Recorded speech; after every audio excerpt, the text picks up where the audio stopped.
Coming to the United States as an immigrant means that I came to have a better life. And when I talk to other Latinos, most of them come rooted with this idea that they're here because they want a better life and they're figuring out how to get that. There's also this idea of working hard, often harder than everyone else around you or anyone else in the room, which is good and bad. It has its pros and cons.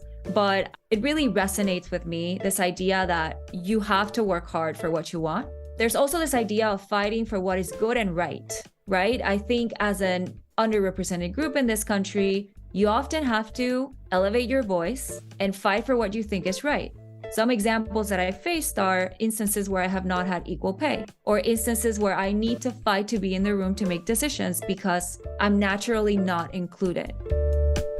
Welcome to Latinx in Power, a podcast hosted by Thaisa Fernandes. Welcome to the Latinx in Power. Today we are talking with Valerie Angelkos. Valerie moved to the United States with her family and the dream of working in technology and marketing.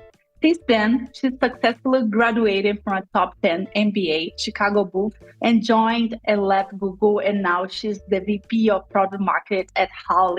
Welcome to the Latinx in Power, Valerie. Thanks so much, Thaisa. I'm really excited to be here and can't wait to chat with you and tell you a little bit about my story. Amazing. I'm super excited. So in this episode, we'll talk more about Valerie's stories that combines perseverance, taking risks, the importance and value of a couple's teamwork to open more opportunities to the family. I'm very, very excited about that. And my favorite question, what does it mean to be a Latina for you? So for me, being a Latina is being part of a larger community that is rooted in a very strong culture. And the way I define it is that we are a complex mix of races, traditions, and experiences. And we care for our people and we work tirelessly to do what must be done to help each other. And those are really the values that I identify with and why I'm always very proud to say that I am Latina everywhere I go or to everyone I meet here in the United States. But what's interesting is that before coming to the United States, my identity was really rooted on being a Panamanian.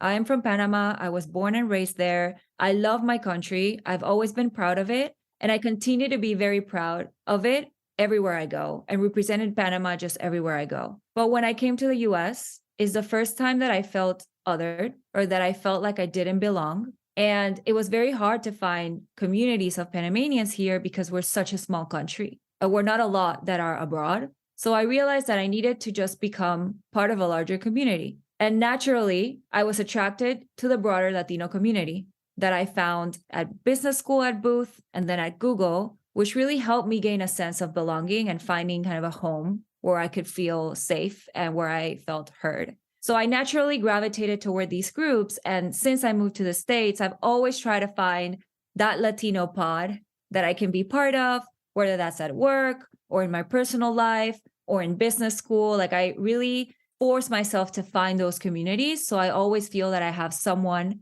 that I can rely on because ultimately we moved to the United States alone as a family. So we don't have family close by and we have made friends, but of course we don't have, that strong ecosystem that we would have back home at Panama.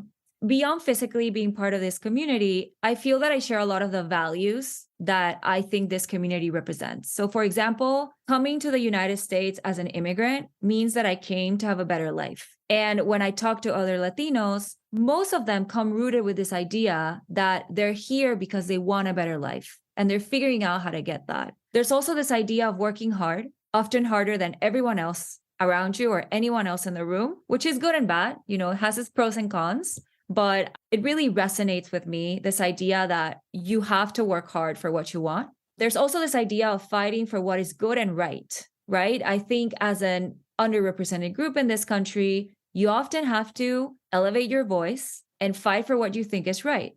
Some examples that I faced are instances where I have not had equal pay or instances where I need to fight to be in the room to make decisions because I'm naturally not included. So these little things, I think, ladder up to this idea that I continue to fight for what is good and right. And then the last two, one is taking care of your loved ones. I didn't come to this country alone. I came with my family. And for me, first and foremost, is the idea that we as a community need to take care of others. And the last, which is the most fun one, but I do think it represents my identity, is this idea that our culture is rooted in music and food and just the idea of being together.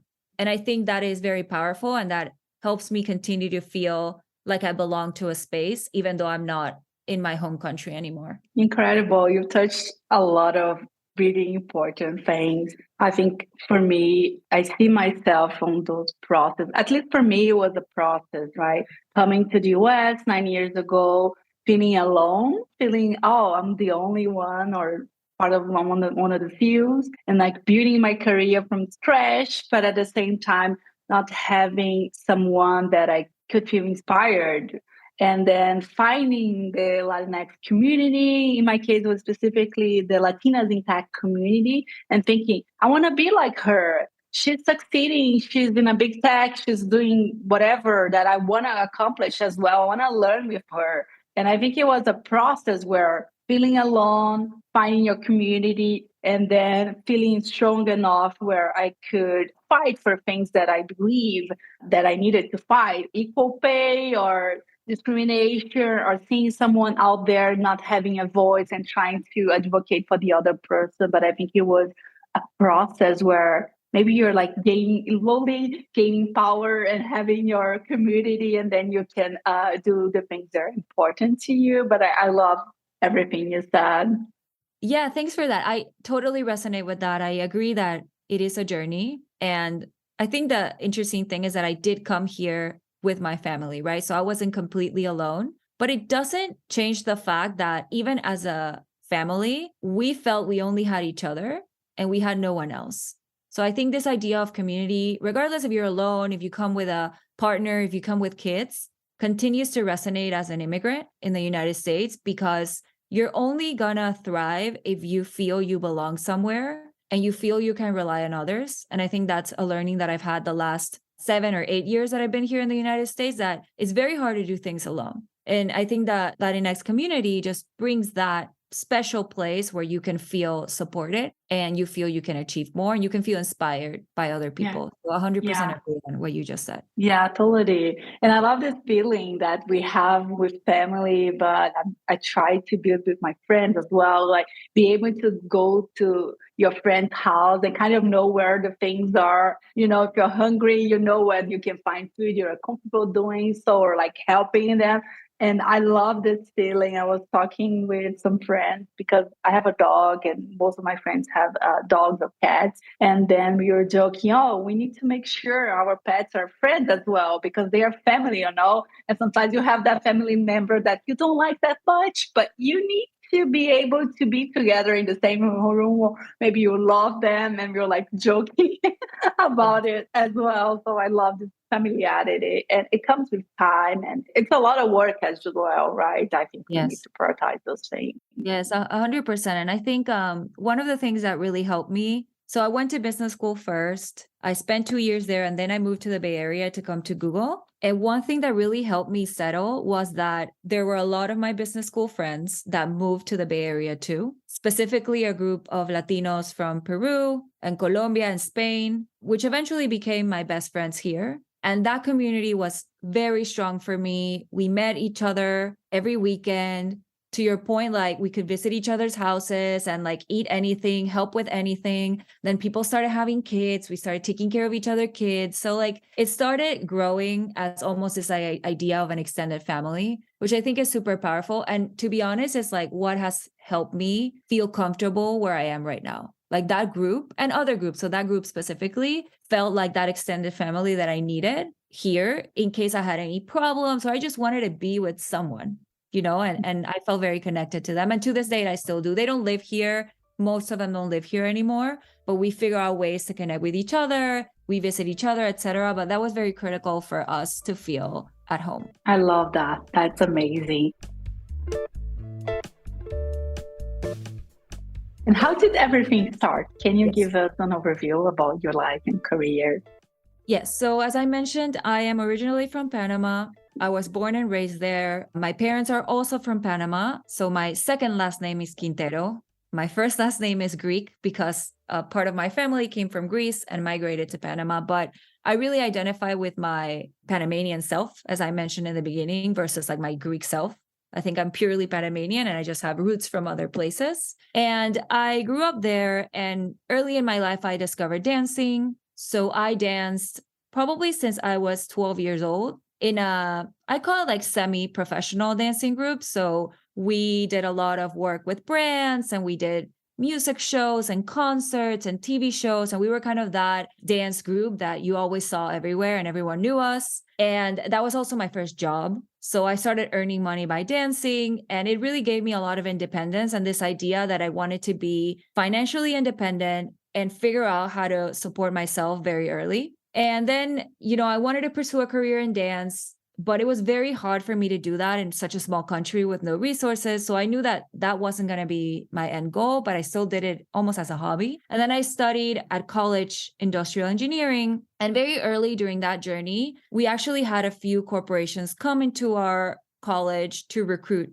people. So Procter and Gamble was, I believe, one of the first ones that came to our college with their popular tests that, tested a bunch of cognitive ability and math and stats and language, etc. And I did the test basically just for fun and to see if I could pass it. It was more of a, hey, I want to like prove myself that I'm good enough to do this. And I passed the test and then I passed a few interviews and I got a job there. So I started working at Procter and Gamble when I was 19. So I really started this corporate career very early, which was, again, a good and a bad thing. I think I could have waited more, but I did learn a lot. So I started at P&G. I spent a few years there, and then I really wanted to switch into a less structured company and to pursue a marketing career because I did start in finance. And I moved to L'Oreal after those 2 years, and I spent about 5 or 6 years at L'Oreal doing brand management for a few brands in the skincare space, for example, Vichy and La Roche-Posay for various countries in Latin America. So it was really my school on marketing, on brand management, on just managing business. I dealt with distributors and retailers and people all over Latin America. So it was really a great learning opportunity. But during this time, there's a few things that happened. The first is that my boyfriend, who I had met at Procter & Gamble, got sick. He actually had cancer. So that was very eye-opening for me because I was very young. He was also very young. It was a very specific type of cancer that white young male people get. So we had to go through this experience of chemos and all the treatments and then therapy and all these things that really brought us together, but made me realize that it's really important to take care of your loved ones. And this idea that is rooted on how important family is and friends are, and that nucleus of people needs to be very stable for you to be able to thrive in any other thing you have in life. So that happened. And then a few other things at work happened where I was facing a lot of situations of discrimination and sexism. And I really felt very limited in what I could do in my career in that job. But then when I was exploring what else I could do, I realized after the cancer and after all these situations at work, that what really made me feel limited was living in Panama. I felt that it's a very small country that is not necessarily based on merit or hard work. There's a lot of assumptions made of you based on where you're from, what's your last name, who do you know, what school you went to. And I really wanted to move to a place where I felt my opportunities were bigger and I could thrive based on my merit and not all these things that I just mentioned. So that's when we made the decision that we really wanted to move to the United States. And I wanted to do that through business school because I felt that was a good way to land and have a community and then elevate myself to find that job that I wanted, which was doing marketing and tech. But in the middle of this, I got pregnant. And during my husband's cancer treatments, they said he couldn't have kids. So when I got pregnant and we had these discussions, we said, okay, we're going to have this baby because maybe it's the only time where we could have kids, right? So we decided to pursue this, even though we were very young and we knew that it was going to disrupt this plan that we had to move to the United States. But eventually what we did is that we just moved everything 1 year after. I applied again to business schools once I had my daughter, Emma, and then I got accepted. And then we decided to move to the States in 2015. So the three of us went to Chicago. I went to go to business school. My husband started his own business. And, my daughter went to daycare because that's what needed to happen in order for us to be able to do what we needed to do in the United States. So that process was very interesting. Obviously, it had its as I mentioned, it's ups and downs. It wasn't easy, but I did feel that I had encouragement from my parents. I had encouragement from my friends. A lot of people were skeptical, I have to say, because, it's very hard to move to another country when you are 25 and have a 1-year-old and basically no money. So obviously it was a process, but I feel very proud of what we achieved. And I think it was the right choice. Like, we needed to do that. It really opened up opportunities for us and even our daughter now, who's now 8. And it was the right move. And I think, I think in life, you have to figure out when you need to make those transitions. And even though it's hard and sometimes you don't know what's going to be the outcome of this, you need to figure out how to take risks. And I feel that because I went through business school, it was more of a controlled risk. Like, we knew what were the outcomes. We knew what types of job I could get, what technically I could earn. So we have some idea of what could have happened. And I think that made us comfortable to make that jump as a family. Yeah, I love that you mentioned that it was a control risk. So everything was very well planned and strategized, and you both were okay with the risk, but it was something that suddenly you decided to do. And I love that you said that, because at least when I moved to the US, I think, I don't know, maybe us as humans, we tend to like those magical stories, right? Oh, someone moved to the United States, they didn't speak a word of English, and they found this job learning English, they are very happy. And I think I got attached to those magical stories. We had a plan, we were strategic, but then I think I didn't have a lot of stories in my backlog, maybe, of folks who are like, no, I planned that. I was okay with the risk. And I have this plan A, B, or C. And it wasn't easy. It was actually very hard, but we made it and we are really happy now. So I love that when people share those real stories. I know that the magical ones, they happen, but it's not the majority. And they are, especially now, I think maybe they're not happening at all. I know. And I think you have access to information, right? So if you have access to information and you can make a plan, and to your point, we had plan A, B, C, D, E, F, anything. I think there is a better chance that things just happen the way you want them. And of course, during this process, there were things that we miscalculated. For example, I didn't calculate properly what taxes were in California. So when I moved to California, the idea was that I was gonna, pursue my job at Google, and my husband wanted to continue in his startup. And then I got my first paycheck and I was like, wait, this is not enough for me to pay for our whole family. So we need to revisit this idea of the startup because we actually need 2 incomes. And it sounds very dumb now, but at that point in time, we had limited information. We didn't know people. I don't have a network here. So obviously, when we got my first paycheck, we were like, oh, we miscalculated this. This really changed our plans. And it doesn't mean that our end goal won't be the same end goal, but I think we had to shift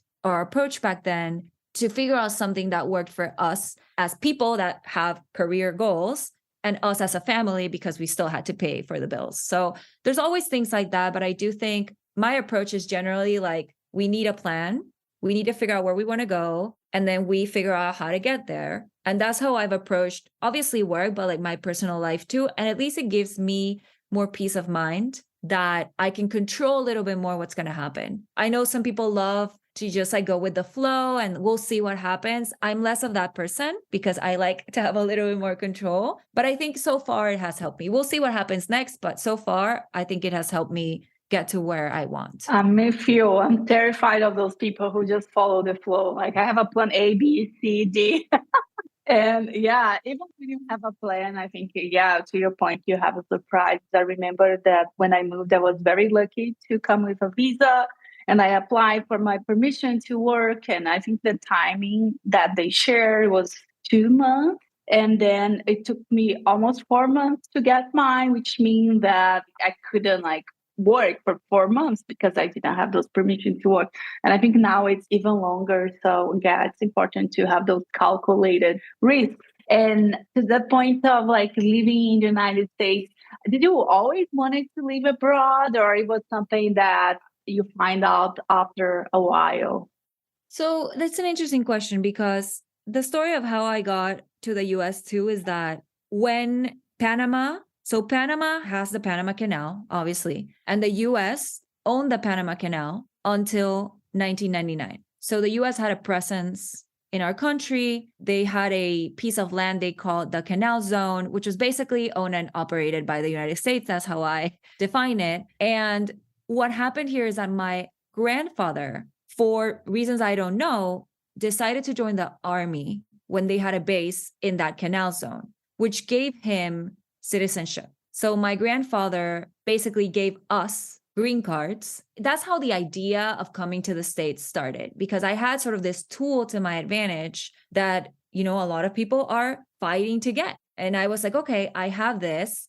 What do I do with this? And my mom was always pushing me to figure out how to come. We had an idea to come when I was in college, but we didn't have enough money to pay for college here. And I didn't understand the concept of student loans back then, to be honest. So if I had, maybe I had moved earlier. But back then we said, okay, it's really tough financially for us to do this. Why don't you continue your career here in Panama, and then we'll figure out how you get there. So there was always this seed planted on me that I knew that long term I wanted to be in the United States, but I was trying to figure out what was a smart way to do it, because I didn't want a huge student debt, although I then got it through business school, but I didn't want it that early in my life. I wanted to figure out how to move in a way where I felt safe and I felt part of a community and I didn't feel completely alone. So I waited a little bit. But to your question, it was always something I wanted.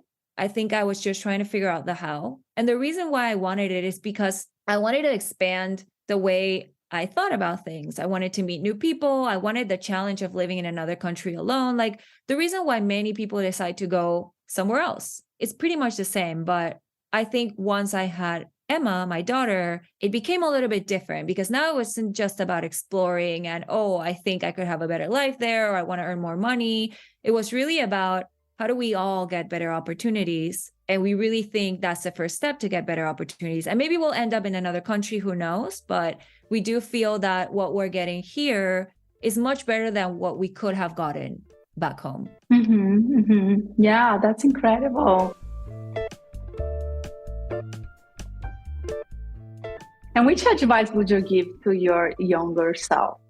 Yeah, so there's a few things that I have thought about here. I think the first one is this idea that there's no need to rush. So I mentioned that my first job was when I was 19, and then I kind of hustled since then, and I have not stopped. And while it gives me some advantages, and I have learned a lot very early in my life, I also had a kid very young. So I kind of lived life quickly. That's how I would describe it. I think now I'm at a place where what I want is balance. What I want is to be able to experience and enjoy both my career and my personal life. And I think I would have had more of that earlier in my life if I had decided not to rush. So that's the first one. Like, you don't need to be, some people come here and say, I want to be CEO when I'm 30, and all these like phrases that are tied with age. I think now that I'm older, I realize that everyone has their own path.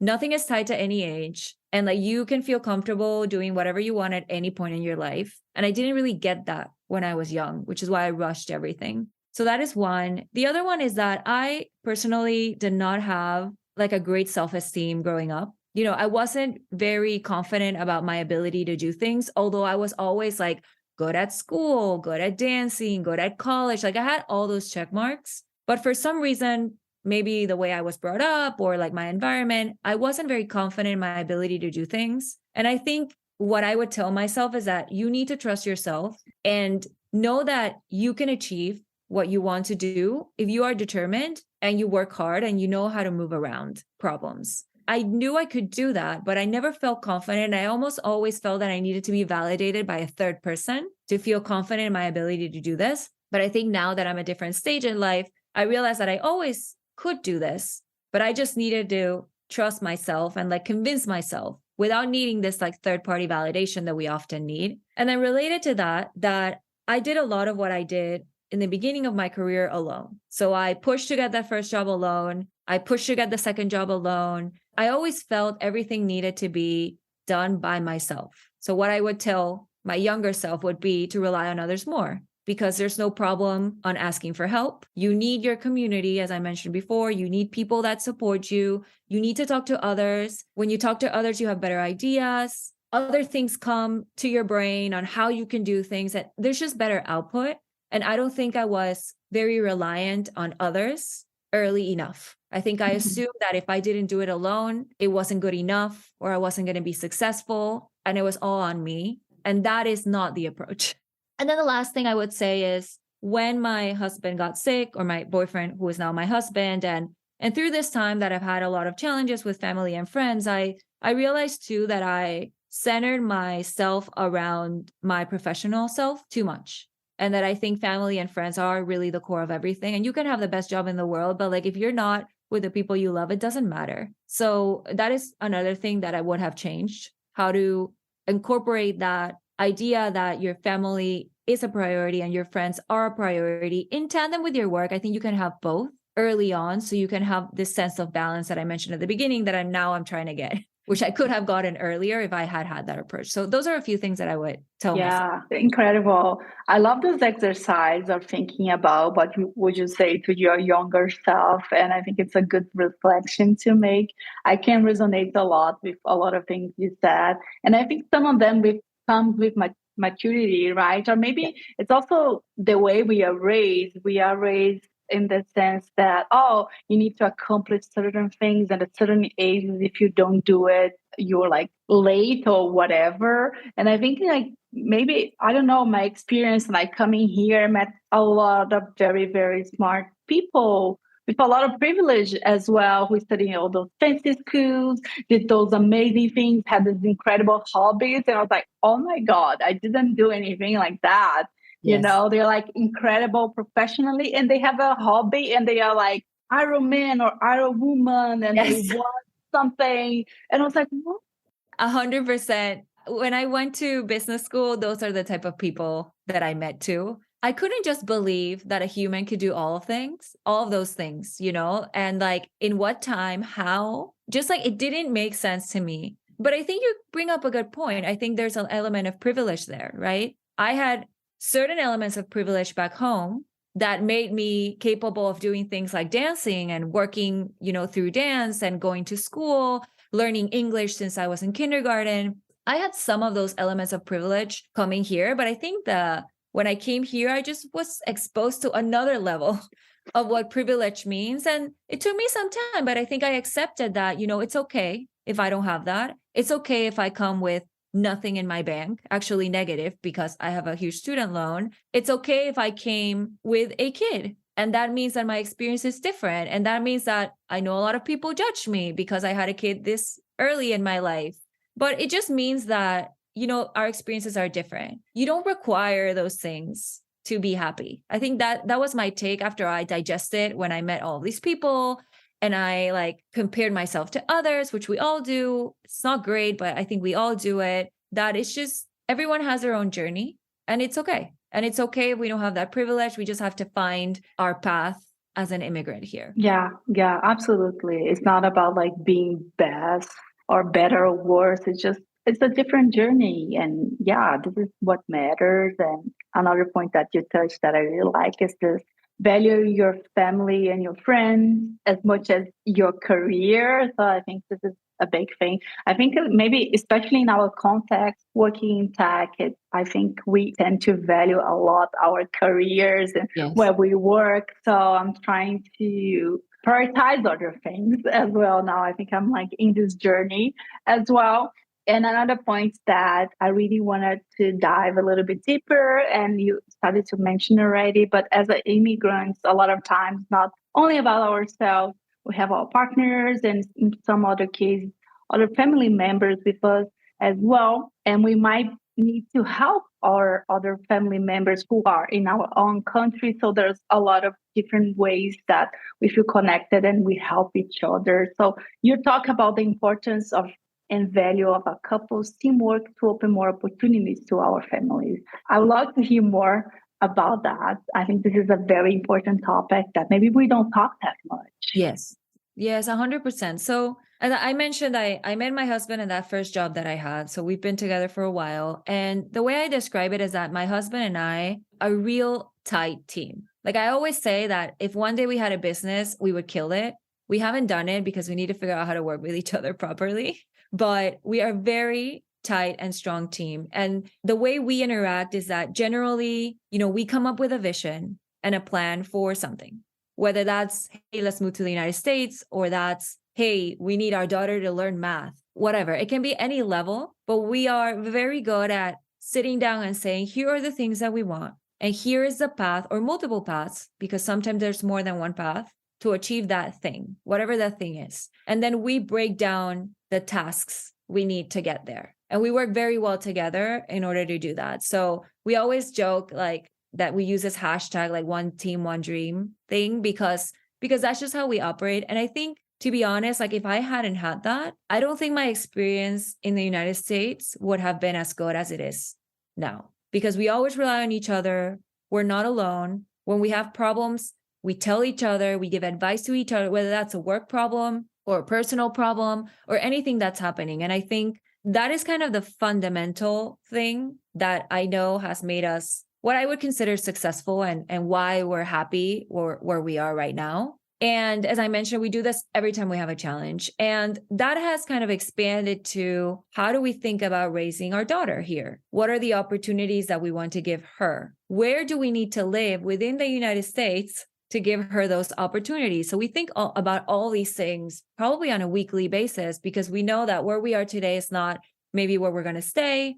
And as our lives develop and as our daughter develops, we need to figure out, how can we give her, with the resources that we have, the best opportunities she can get. So, for example, our daughter is into competitive dancing now. She's very young, but she really loves dancing. And this has like taken over our life. So now as we think about, okay, tech is challenging, people are getting laid off, we don't know if we're going to have job security. If we need to move, we need to consider the dance environment as a parameter of where we're going next, because we need her to have a dance studio where she can thrive and she can continue to compete and she can continue to learn. So we think about all these little things when we think about just supporting not only ourselves, but also our family. And then it extends to our families back home, right? So my parents are back in Panama. His parents live in Guatemala. And although right now they don't need financial support from us, we are figuring out how to plan for that in the future, because we don't know what's going to happen, right? So we are working on, okay, what is our plan for retirement? What is our plan pre-retirement that requires us to, take care of our daughter, but potentially extend some support financially to other family members that might need it? So we take all of that into consideration into how we kind of plan our life. And as I said at the beginning, it's really about teamwork. It's really about sort of planning and making sure that, we're going in the right direction. And things have changed. Sometimes we do things or we plan things and they don't work out, and that's okay. But at least I feel that we have a good system in place to help us achieve what we want. Yeah, definitely. And I love to talk about that. I think it's something that maybe for older folks, it's different, right? But for a lot of folks from Latin America, it's not just about us. Yes. We have our extended family that might need financial help or emotional help as well. So it adds a lot of pressure on us as well. And I think it's a privilege. I think it's a privilege to be able to help the ones we love. And for folks who maybe it doesn't come to them as natural, this is strategic and problem solving skills. You mentioned a point very, very interesting, that when you have a problem or when you have a goal to achieve, and I like to write down things on paper. I think people are different, but I truly believe in the power of paper. So maybe you can write down your goal and try to think about the tasks that you need to do to achieve that goal. So I think this is a very powerful way to start to strategize. It doesn't come natural for other folks. Yeah. And I think it took us some time, right? I think my husband was always the more strategic person in the relationship. He always has lived by frameworks. That's how he was taught to live. I've learned that from him. But I think our combination of, he can scope out what we need to do, to your point, put it on paper. And then I'm very much heavy operational. How do we get there? I know the things we need to do by when, with what resources, just like how approach work. Basically, that's why we make a good team, because we complement each other. Yeah. And it's important to know the strengths of each other. So it's not about comparing. It's about, oh, you are good in this thing, I'm good in this other thing. Let's work together to achieve. And yeah, I love this idea. Another thing that I wanted to pick your brain is, what advice would you give to someone who wants to pivot their career into product marketing? I think this is a very common thing that people sometimes they like to explore, but they have no idea how to start. Yes. So I think it depends on what you did before, right? So Mhm. I'll walk through maybe two use cases. One is maybe I am a marketer already. I worked in a consumer products company in Latin America, and I want to figure out how to get to marketing and tech, which is generally through product marketing, which is the most common role in tech. I would say that's the transition I see the most. And in that, I think what matters is that you figure out what are the translatable skills in your current role that you can bring to a product marketing role. And generally, a product marketing role has a few buckets basically on like what you do and what you're expected to do. There's an idea of what we call research and insights. So, how can you ground your decisions based on your knowledge of a user? And in any marketing role you do, you always try to understand who the user is, what they want, whether that's through data or interviews, and not even in any marketing role. I would say, you have your podcast. You're trying to understand who's listening to your podcast and how can you craft content that's relevant for them. That's a use case. Or I'm starting my own business. I'm not a marketer, but I want to figure out who can my audience be and what do I sell to them. So there's always this idea rooted on how do I understand my customers and therefore drive value to them that is core to the product marketing role. The second is this idea of strategy. And strategy is really what we talked about. It's define a goal. How do you measure success? How do you get there? And what are the things you need to get there, whether that's people, money, capabilities, etc. So in most jobs, you do some type of strategy. You just have to figure out how to properly craft that story. So you show that strategy component. And then the last two are this idea that you are able to take some of that and craft messaging for users. So selling something, marketing something, or even building a product for someone. And then the last would be making sure that you are doing this in a collaborative way, which is also something you do in most marketing jobs. So I mentioned 4 buckets. This idea of product marketing is really a role where you do marketing, but you sit close to a product organization because you're influencing a product out in the market, generally an app or some software device, or sometimes some hardware device when you are here in tech, in the tech industry. So there are ways to translate that. It's just a matter of really going deep on what does this role need and what have I done so far and how can I tell that story? And it's totally feasible. Like most people that I see coming to product marketing, including me when I came to the States, didn't do product marketing back in our countries because that doesn't exist. The job just doesn't exist, right? So you have to figure out how to build those translatable skills. And I would say the second use case, which is, you're not a marketer and you're trying to get into this role, I would say it's the same approach. Like you have to figure out these 4 buckets that I mentioned. What have you done that's translatable? And if you haven't done things yet that are completely, very clearly translatable, I always advise people to do consulting gigs or figuring out how they can maybe help as a quote unquote intern, like unpaid intern, to like gain the experience of those buckets. So then it's much easier to sell themselves when they're applying for those jobs and having the right bullets in their resume, et cetera. So transitioning is always hard. Like it's not very straightforward, but I think the beauty of a role like product marketing is that most of the things you do in product marketing, you have done in some shape or form in other jobs. It's just a matter of figuring out how to package it and make it relevant for the job that you're applying to. Incredible. For folks who are listening to us, write all of this down and follow this plan. I think those tips are incredible. Creating your narrative, kind of like trying to find a way to tell your story and what it makes you unique, because we have a lot of different experiences and those are very valuable. And sometimes it's more about how you tell your story and which company is going to value those skills. That can be very specific. I feel very inspired with a friend here. I 100% agree. And the other thing you mentioned that's interesting is this idea that sometimes you come from an industry that is the client that this company that you're interviewing for is looking to sell to. And that adds a lot of value. So for example, I've seen a lot of people who maybe worked in the advertising space, like in an advertising agency before, and then they're trying to switch to product marketing. And the way to do that is through maybe applying to companies that are in the ad tech space, because the industry knowledge that you have most people don't have. And sometimes I weigh that as valuable as like the skills that a product marketer should have, because it's very hard to learn the industry. Like I was in fintech for only 10 months. And I can tell you it was a very tough challenge for me because I did not know the industry. And learning everything that that industry requires, the technical terms, the policy requirements, like it's a lot of work. It comes with time. And I think if you have that in your back pocket, definitely you should use it. The other thing that I would say is that, well, right now the tech market,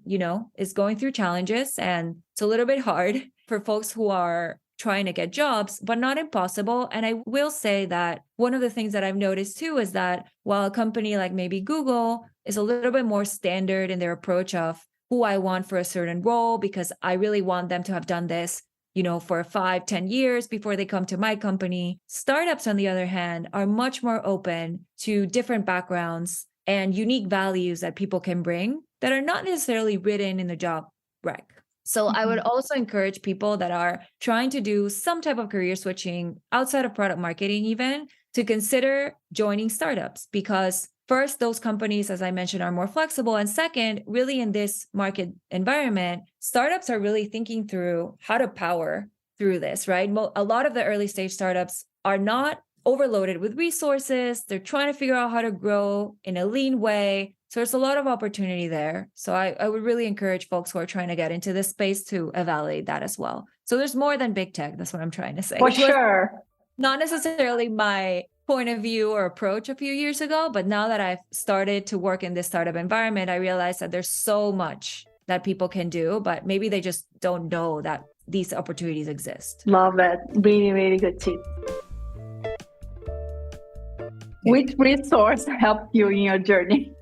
Yeah, so I really like reading about other people. So other people's careers or just other people's lives. So I do a lot of bios. So the two recent ones that I've done are the bio of Indra Nooyi, who was the CEO of Pepsi, and Michelle Obama. And I try to read bios of what I consider strong women, because I think it's very inspiring for me. I can see a side of them that maybe is not what's portrayed in the news, which is mostly about their business self. There's a lot of their personal careers, their family, how do they balance that? Because I have a hard time balancing family and work. So I always get inspired by this. So those are things that I would highly recommend. Sometimes just reading or like getting to know about others is inspiring in its own way and like sparks something on you that maybe you haven't thought before. I also listen to a lot of marketing related podcasts because it helps me just understand how others in the industry are thinking about problems. So one is CMO Moves, for example, where they interview a bunch of CMOs across the industry and like what their journey has been and what challenges they faced.